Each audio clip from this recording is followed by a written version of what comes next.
Tarrazzia, tell about your company, because I was thinking that federal employees cannot have a company. What is your situation in terms of your company and being a Fed at the same time? Well, as long as there's no conflict of interest of the work I do on my government job with what I do on my side job, and that I don't try to sell businesses to the agency I work for, that is considered a conflict of interest. So as long as we keep those lines very clean, which we do, then there is no conflict. Gotcha. So I would never try to do business with HUD or any of its stakeholders or anything like that. Gotcha. I don't know why federal employees don't have more companies. I think that for hundreds of years, we always said your trajectory when you're a government employee is to get hired, woo, woo, woo, and then stay there for 40 years and retire. I think that's why. But that's no longer the model, right?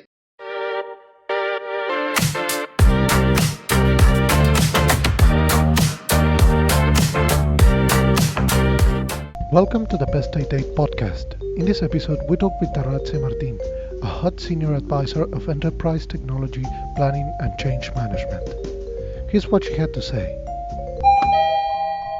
So Tarrazzia, tell about your company, because I was thinking that federal employees cannot have a company, but actually I remember I have a podcast with a guy from USCIS, USCIS, and he has a cybersecurity company, but he doesn't work with the government. What is your situation in terms of your company and being a Fed at the same time? So our attorneys, and it actually started when I was with the intelligence community, the attorneys there as well. As long as there's no conflict of interest of the work I do on my government job with what I do on my side job, and that I don't try to sell businesses to the agency I work for, that is considered a conflict of interest. So as long as we keep those lines very clean, which we do, then there is no conflict. Gotcha. So I would never try to do business with HUD or any of its stakeholders or anything like that. Gotcha. So you can have a company and you can sell services to all the agencies that you are, but not in the one that you're currently at this point. Is that the situation? Yes, sir. So that there's no direct conflict of interest. Wow, that is awesome. I don't know why federal employees don't have more companies. I think that for hundreds of years, we always said your trajectory when you're a government employee is to get hired, woo, woo, woo, and then stay there for 40 years and retire. I think that's why. But that's no longer the model, right? But are you saying that any federal employee can have an IT company as long as they support other agencies? I think it's up to the attorneys at the agency they work for. Wow, that's awesome. I should be calling my federal employees with friends and hey, start a company. Why not? So Tarrazzia, let me ask you about your last few positions.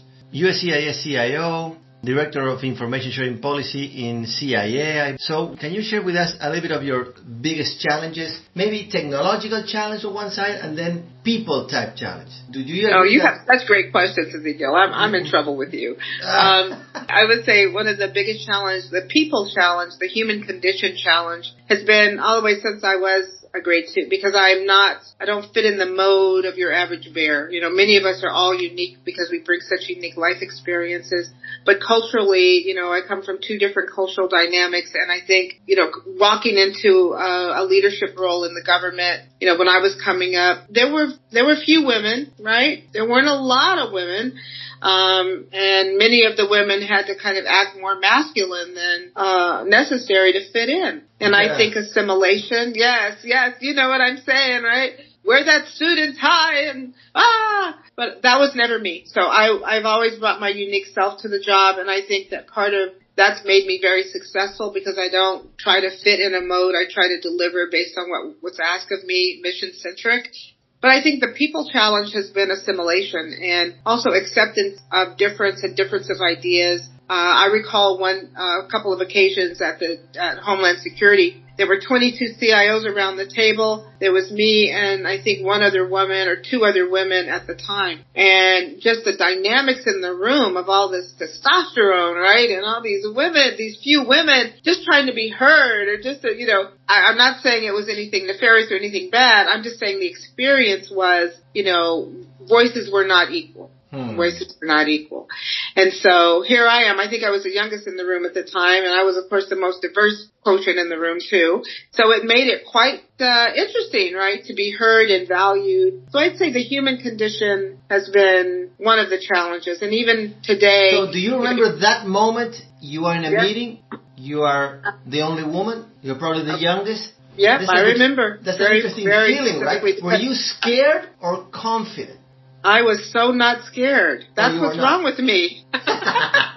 Okay, you were not scared. Well, it's probably exciting. But I was naive. I was naive, and there was a lot of things I didn't know, but I was so driven to be successful and to do a good job, like we were talking about elevation, right? And being ready for that elevation. So I wouldn't say I was scared, but I was certainly naive, and I needed to learn more probably diplomacy in those early years, right? But can I tell you something? I have met so many smart people in the government that I would be afraid of being in a meeting with them, because I have felt that some of them, they communicate so persuasively.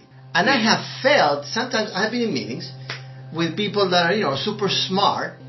I felt that I have some value to add to them, but they were so smart in the way they articulate their ideas that I felt like diminished. I don't know, that's my experience with some people. But not in a bad way, just intellectually. Yeah. I'm just feeling that, look, I can help you with, I have been with some experts, trying to add some value in a meeting, but I feel that, I don't know, I feel overpowered sometimes. So I would be afraid to be in a meeting full of CIOs. I wouldn't know what to say.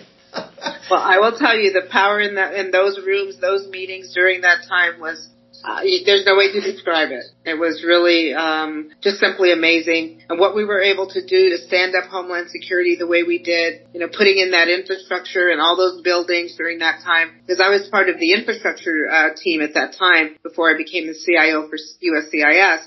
And we had so much work ahead. Then we began dealing with the 9/11 issues, and it just was so much powerful, positive energy to protect our nation. Oh, really? So it was positive energy all the time. But don't you think that human nature sometimes is so competitive? I don't know. People are trying to serve, but also trying to gain power. And isn't that sometimes get into the middle of getting things done? Every day, Ezekiel, every day, every single day. People are people, right? We're all imperfect, but power grabs and egos and non-humility behavior, it's all part of the area. It's all part of what we deal with on a daily basis. So the question is when you run into it, how do you react? That's what I want to ask you. So what do you do about it? You have so many smart people that they can talk over you a little bit and sometimes, I don't know, make you feel that you don't add any value type of thing. I think it's part of, knowing who you are, right, and what you bring. And no one in any room knows everything. They think they may know everything, but we know they don't.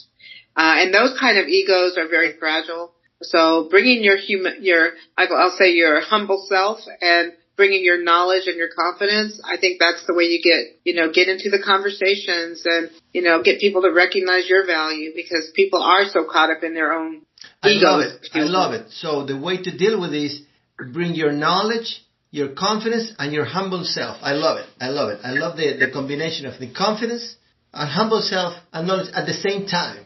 All right. How about HUD right now? What do you do there? How do you feel about changing? How do you compare HUD with your previous experiences? What's going on? Every agency has been different. I would say that the most gratifying experience I think I've had in my career was setting up the first CIO office for USCIS. Wow. It was INS before Homeland was created. It was ICE and ICE, the enforcement side of immigration, and then the benefit side of immigration, all in one organization, and then they separated them out.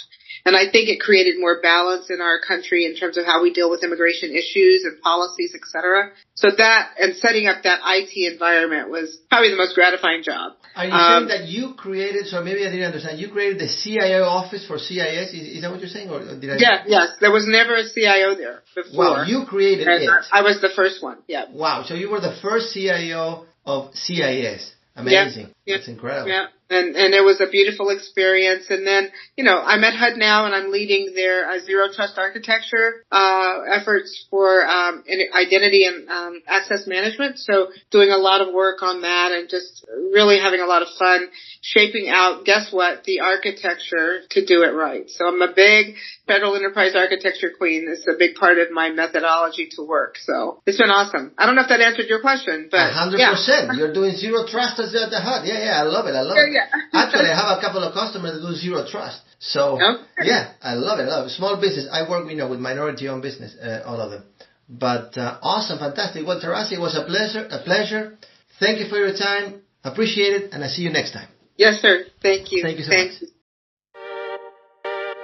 Thanks for listening, and thanks to Tarrazzia. Goodbye.